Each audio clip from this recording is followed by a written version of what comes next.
boleh khianat dari baiat yang telah kita ucapkan. Kita tidak boleh bergeser sedikit pun dari qiyadah para ulama ahli sunnah wal jamaah, yaitu ulama-ulama Nahdlatul Ulama.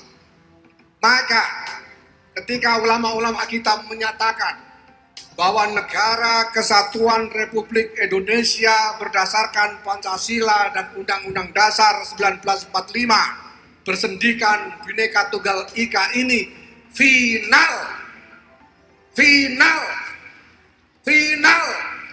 kita tidak boleh melirik apapun selain itu. Kita tidak akan pernah berpikir untuk mencari yang lain selain itu. Dan kita tidak akan pernah berdamai dengan siapapun yang tidak mau mengikuti Negara Kesatuan Republik Indonesia, Pancasila, UUD 45, dan Bhinneka Tunggal Ika. Assalamualaikum warahmatullahi wabarakatuh. Selamat minggu siang teman-teman sekalian. Tulisan terbaru dari KRT Fakih Wirahadiningrat dengan judul Komunisme dan Ba'alawi, potret buram yang dibingkai agama. Silakan teman-teman bisa menghentikan menonton video ini dan langsung ke tulisan beliau. Linknya saya letakkan di kolom deskripsi. Bagi yang ingin mengikuti bagaimana pembacaan saya, ya saya persilahkan. Tapi ya sama saja dengan apa yang ada di tulisan KRT Fakih Wirahadiningrat. Tapi tidak apa-apa kalau mengikuti kita santai-santai saja. Komunisme dan Ba'alawi, potret buram yang dibingkai agama. Tanggal publishnya tanggal 30 September 2023, jadi kemarin ya. Tapi saya baru bacanya hari ini, tanggal 1 Oktober 2023. Tulisan ini dimulai dengan quote, "Manusia yang licik membanggakan leluhurnya agar orang lain menghormatinya. Manusia yang durjana, leluhur orang lain diakui untuk kemuliaan dirinya. Dan manusia yang hina menolak leluhurnya karena tercoreng dalam sejarah." Mengapa quote ini yang digunakan sebagai mukaddimah? Ini ada jawabannya nanti di tulisan-tulisan berikutnya. Setiap tanggal 30 September atau hari ini, ketika tulisan dibuat, selalu ramai dari kelompok yang anti komunisme berteriak-teriak memperingatkan bahaya laten komunis. Padahal mereka sebagian besar sesungguhnya mungkin tidak memahami bangunan dari ide dasar komunis atau konsepsi ideologi komunisme itu sendiri. Hantu komunis itu telah membuat bangsa ini terbelah dan tercabik. Bahkan ketika runtuhnya rezim Orde Lama menuju terbitnya Orde Baru, sekian ratus ribu, mungkin jutaan, rakyat Indonesia yang tidak tahu apa-apa harus dieksekusi atas nama ideologi ini. Kita tidak ingin membahas lebih jauh siapa itu Karl Marx, Hegel, Engels, atau semua filsuf yang memberikan sumbangan pemikiran kepada ide komunisme. Yang jelas, intinya adalah reaksi atas revolusi industri yang menjadikan sistem kapitalisme, industrialisasi, dan eksploitasi buruh harus dikoreksi. Di mana kaum borjuase, pemilik modal, yang menghisap kaum proletariat, pekerja, harus ditumbangkan dalam sistem masyarakat tanpa kelas. Pada gilirannya semua harus diatur dalam sistem negara. Awalnya sebatas ide, lalu melembaga menjadi ideologi, kemudian manifesto dan revolusi, dan akhirnya menjadi ornamen negara. Cita-cita sebenarnya mulia, namun praktiknya yang utopis banyak menciptakan masalah. Termasuk kritik atas kooptasi gereja di Eropa yang korup, menjadi seruan menolak agama sebagai candu yang menindas karena dogma-dogmanya. Pada akhirnya berkembang menolak agama, bahkan ketuhanan itu sendiri. Komunis tidak mesti ateis, tapi hubungannya sangat erat. Karena menolak penindasan atas nama apapun, termasuk konsepsi ketuhanan yang dianggap represif. Walau pada akhirnya setelah ideologi komunis menguasai negara, bahkan menjadi penindas baru yang tak kalah kejamnya. Di negara-negara liberal, ideologi kiri ini tetap punya ruang bermetamorfosis dalam ideologi sosialis demokrat, SOSDEM, yang lebih fleksibel. Baiklah, kita tidak akan mengulas lebih jauh. Intinya dunia heboh sejak Das Kapital dicetak bestseller dan manifesto komunis berkumandang. Linknya ada di situ. Hantu komunisme pada akhirnya membelah dunia menjadi dua kutub, yaitu negara yang berfaham liberalis dan komunis, terutama setelah tumbangnya fasisme pasca Perang Dunia II. Dan hantu ini menemukan jasad yang besar ketika berhasil menggulingkan Tsar Rusia dalam revolusi Bolshevik yang dipimpin 3 serangkai Yahudi Ashkenazi, Lenin, Trotsky, dan Stalin. Yahudi Ashkenazi ini kayaknya mirip ya dengan DNA-nya para Habib Ba'alawi migran Yaman. Jangan lupa bapak komunisme sendiri, Karl Marx, juga Yahudi Ashkenazi Jerman. Nama yang terakhir ini menjadi diktator Uni Soviet dan mengobarkan Perang Dunia II dengan Jerman. Pasca kemenangannya, pengaruhnya menyebar ke seluruh dunia dan bagai efek domino menyebar juga ke selatan, ke Cina hingga Asia Tenggara, termasuk Indonesia. Komunisme di Indonesia. Komunisme ke Indonesia dibawa orang Belanda, namanya Henk Sneevliet, yang juga seorang Yahudi, yang nantinya membentuk ISDV hingga PKI, Partai Komunis Indonesia. Itu linknya juga ada. Jangan lupa, ideologi apapun menyebar lintas benua dan lintas agama, namun pada akhirnya kembali ke persoalan siapa yang kalah dan menang di tiap negara.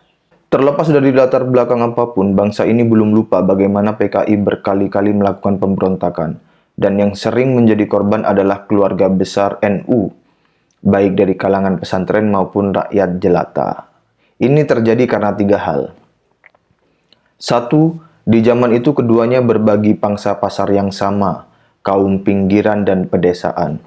2. Metodologi gerakan yang berbeda, yang satunya progresif revolusioner, politbiro tersentral, yang satunya memegang teguh tradisi berguru kepada ulama, sanad. 3. Pandangan teologis yang bertolak belakang. Yang satu menganggap agama adalah candu, yang lainnya agama dengan segala tradisinya adalah nilai-nilai yang harus dimuliakan dan dilestarikan. Untuk kasus ini, walaupun banyak tokoh komunis berangkat dari Sarekat Dagang Islam, Sarekat Islam atau keluarga pesantren, tapi pandangannya akan agama yang jumud tetaplah dianggap sebagai candu. Singkat waktu, PKI akhirnya menjadi partai terlarang setelah pemberontakan tahun 1965. Tepat hari ini tanggal 30 September, ketika perseteruan Dewan Jenderal dan Dewan Revolusi mencapai anti klimaksnya, kedua kekuatan yang bersaing di sekitar Bung Karno, sang pemimpin besar revolusi dan presiden seumur hidup, TAP MPRS 3 1963. Sekali lagi, penulis tidak akan mengulas terlalu jauh apa yang terjadi, siapa yang bermain dan diuntungkan, atau siapa yang benar dan salah. Biarlah sejarah kelam itu menjadi pelajaran yang berharga bagi bangsa ini untuk selamanya. Yang jelas, ada tragedi kemanusiaan tragis, dibantainya jutaan manusia. Yang pasti rejim Orba sebagai pemenang menjadikan PKI sebagai terlarang. Semua yang berbau komunis akan disikat tanpa mekanisme hukum yang memadai. PKI benar-benar hancur dan terlaknat di Nusantara. Dan tentu saja, momok itu masih menghantui hingga hari ini. Ketika sesuatu dicap PKI, maka konotasinya sangat hina. Stigma ini banyak digunakan untuk membunuh karakter lawan politik, dari tingkatan kampung sampai negara. Setelah tumbangnya Orba dan memasuki reformasi, Presiden Gus Dur mencoba melakukan apa yang disebut rekonsiliasi 1965. Linknya tersemat. Yaitu dengan elegan meminta maaf bahwa organisasi yang dipimpinnya yaitu NU dengan jujur terlibat dalam aksi pembersihan PKI tahun 1965-1966 dan selain itu berupaya untuk menghapus TAP MPRS nomor 25 1966 tentang pelarangan PKI. Artinya ketika tragedi terjadi, kebetulan PKI di pihak yang kalah, maka korbannya juga jauh lebih banyak. Andai sejarah berkata lain, nah ini berandai-andai, berhitung, berkalkulasi. Andai sejarah berkata lain, kemungkinan akan lain pula ceritanya.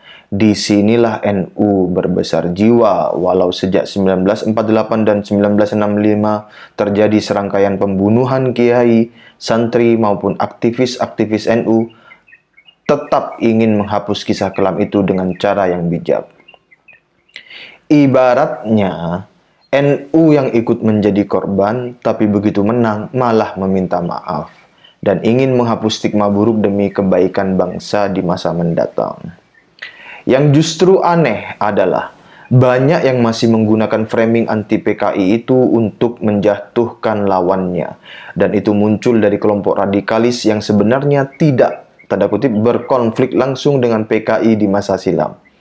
Salah satunya dari ormas terlarang FPI yang sudah menjadi rahasia umum adalah tempat bernaungnya banyak Ba'alawi radikal. Para Habib-Habib dari Yaman ini adalah golongan yang paling getol sok anti PKI dan menuding PKI kepada lawan-lawannya. Bahkan kepada aktivis-aktivis NU, yang mana di masa silam NU lah justru yang berhadapan langsung dengan PKI itu sendiri. Link tersemat. Ba'alawi dan PKI. Padahal apabila dirunut dengan jujur, Ketua PKI yang terakhir, pucuk pimpinannya adalah dari marga Ba'alawi, yaitu DN Aidit. Apabila banyak pahlawan bangsa seperti Diponegoro, Imam Bonjol, bahkan pahlawan perang Sapehi, Singo Barong, KRT, Sumo Diningrat diakui sebagai Ba'alawi. Yang lucu, mengapa DN Aidit malah tidak diakui oleh kalangannya sendiri sebagai bagian dari keluarganya? Link tersemat. Namun pertanyaannya, adakah marga Aidit dari Nusantara? Jawabannya jelas tidak. Aidit atau Aidid pakai D adalah nama marga dari imigran Yaman, dan hal ini sudah diakui sendiri oleh putra DN Aidit. Link tersemat. Apabila dikomparasi melalui investigasi ini, akan jelas data resmi keluarga dan kepegawaian keluarga DN Aidit dengan penolakan Robitoh Alawiyah. Link YouTube tersemat. Silakan yang masih berpikiran waras menilai. Apabila ada orang besar, pahlawan dan manusia yang harum oleh sejarah, diakui sebagai keluarganya. 2. Apabila ada manusia kalah, tercoreng dalam sejarah, malah ditolak sebagai bagian keluarganya. Maka manusia golongan apakah yang seperti ini? Jawabannya adalah sesuai untaian kalimat pada pembukaan di atas. Nah, saya letakkan di sini ya untaian kalimatnya, quote yang di depan itu tadi di Mukaddimah. Silakan teman-teman dan bagi siapa saja untuk memberi jawaban. Kesimpulannya fix dan valid, berdasarkan data keluarga, data resmi kepegawaian, kesaksian masyarakat, bahkan pengakuan putranya sendiri, DN Aidit adalah Ba'alawi.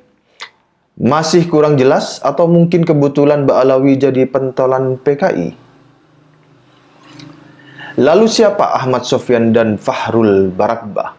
Kedua Barakbah ini jelas tercatat sebagai gembong-gembong PKI, bahkan sempat menjadi anggota parlemen. Link tersemat. Mari bertanya dengan jujur, katanya Ba'alawi banyak yang jadi ulama. Apabila banyak ulama Masyumi dan terutama NU menjadi korban konflik dengan PKI, sekarang mari bertanya dalam hening dan senyap. Adakah ulama dari Ba'alawi yang menjadi korban dalam konflik dengan PKI?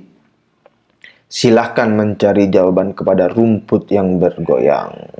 Negara Yaman dan komunisme. Baik, sekarang kita runut. Benarkah Ba'alawi anti komunis yang sejati? Sejarah mencatat, Yaman Selatan termasuk Provinsi Hadramaut adalah negara di dunia Arab atau kawasan Timur Tengah satu-satunya yang menerapkan ideologi komunis. Jadi Hadramaut itu berideologi komunis. Ya tarim, ya tarim. Itu apa bisa ya kita maknai itu artinya ya komunis, ya komunis. Apa bisa begitu ya? Ya gak tahu bisa apa enggak. Sebelum penyatuan dengan Yaman Utara yang lebih makmur dan maju, di Yaman Selatan berdiri NLF 1963 yang berhalauan komunis. Dan tak ingin negaranya dikuasai komunis, maka kaum nasionalis mendirikan FLOSI 1965. Awalnya FLOSI lebih kuat karena didukung Mesir. Namun ketika Mesir kalah dari Israel, terpaksa FLOSI ditinggalkan sendirian melawan komunis. Sehingga negara Yaman yang komunis berdiri 1967 secara tidak langsung mendapat bantuan Israel. Dan sebagai negara komunis, lazimnya menetapkan satu partai tunggal, yaitu Partai Sosialis Yaman, yang merupakan gabungan dari banyak faksi partai haluan kiri, Marxisme-Leninisme. Link tersemat di situ. Partai Sosialis Yaman sendiri yang berhaluan Marxis ternyata masih dipimpin oleh Ba'alawi, yaitu Abdurrahman As-Segaf yang cukup lama menjadi sekjen partai dari 2015 hingga sekarang. Link tersemat, As-Segaf. Berarti marganya Bapak Taufik As-Segaf. Jadi Pak Taufik As-Segaf punya ini ya, punya link lah, punya keluarga pemimpin Partai Sosialis Yaman. Keren juga Pak Taufik As-Segaf. Dan salah seorang pentolan partai yang lain, Haidar Abu Bakar Al-Tos, juga pernah menjadi Perdana Menteri Yaman 1990 sampai 1994. Link tersemat. Bahkan Syekh Ali Jufri, ulama keturunan Yaman yang tinggal di Uni Emirat Arab yang sering mondar-mandir ke Indonesia, adalah putra dari Abdurrahman Al-Jufri, mantan wakil presiden Yaman Selatan dan ketua Asosiasi Politisi Berhaluan Kiri MOWJ, yang memberontak kepada Yaman Bersatu lalu mengasingkan diri ke luar negeri. Ya, link tersemat. Jadi Syekh Ali Al-Jufri itu yang kalem gitu, ternyata anaknya mantan Wapres Yaman Selatan dan ketua Asosiasi Politisi Berhaluan Kiri. Jadi melihat data-data di atas, apakah masih layak bangsa ini terbelah oleh isu PKI? Apalagi mantan-mantan aktivis dari ormas terlarang FPI masih suka mengembangkan framing jahat ini. Iya, framing jahat tentang PKI, komunis itu kan datangnya dari kubu sebelah itu kan. Apalagi Ustadz paling ganteng kalau kata Bung Lubis ya, dan TIJ itu loh. Bang Somad itu kan yang getol juga itu bilang. Bukan getol ya, salah kata ya. Pernah bilang menuding komunis kepada yang menggugat nasab Habib Ba'alawi Indonesia. Ya apa bisa ya kita sebut itu mereka yang mendukung Habib Ba'alawi Indonesia itu sebagai pendukung komunisme ya? Ya saya nanya ya. Apa bisa ya orang-orang itu memandang bahwa pendukung para Habib Ba'alawi itu sebagai pendukung PKI atau komunis gitu? Saya nanya ya, apa bisa ya? Apa tepat ya begitu ya? Apa relevan ya? Apalagi mantan-mantan aktivis dari ormas terlarang FPI masih suka mengembangkan framing jahat ini. Padahal keluarga mereka sendiri banyak yang jadi gembong komunis, baik di Indonesia apalagi di Yaman. Sebagai bangsa, mari kita jadikan tragedi di masa silam sebagai pelajaran berharga dan bukan sebagai narasi jahat membunuh karakter lawan-lawan politik kita. Apalagi banyak musang berbulu domba. Golongannya sendiri banyak yang komunis, tapi golongan lain yang dituduh PKI, itu namanya maling teriak maling, tanda seru. Mari kita jadikan Hari Kesaktian Pancasila tiap tanggal 1 Oktober untuk meneguhkan semangat kebangsaan, bahwa ideologi yang kokoh tersebut adalah pusaka bangsa yang harus dijaga. Semuanya silanya, termasuk sila pertama, di mana kita mengakui ketuhanan sebagai yang paling tinggi kedudukannya, paling sakral kesuciannya. Menodai kesucian suatu agama adalah musuh dari semua agama. Dan kesucian itu termasuk tercoreng ketika huruf kapital semua, manipulasi sebagai turunan Nabi untuk mengkooptasi umat. Tanda seru, tanda seru, tanda seru. Selamat Hari Kesaktian Pancasila 1 Oktober 2023. Wassalam, Rahayu, salam sejahtera Nusantaraku. KRT Fakih Wirahadiningrat. Demikian tulisan dari KRT Fakih Wirahadiningrat. Bagi yang tidak setuju, tidak sejalan dengan tulisan ini, ya tidak usah ngajak debat dengan saya. Daripada sibuk-sibuk ngajak debat, ngajak diskusi, itu alokasikan waktumu itu untuk apa ya, berikhtiar memperoleh finansial untuk nyicil-nyicil barang yang digadaikan itu loh. Nah iya sampai gadai-gadai gitu.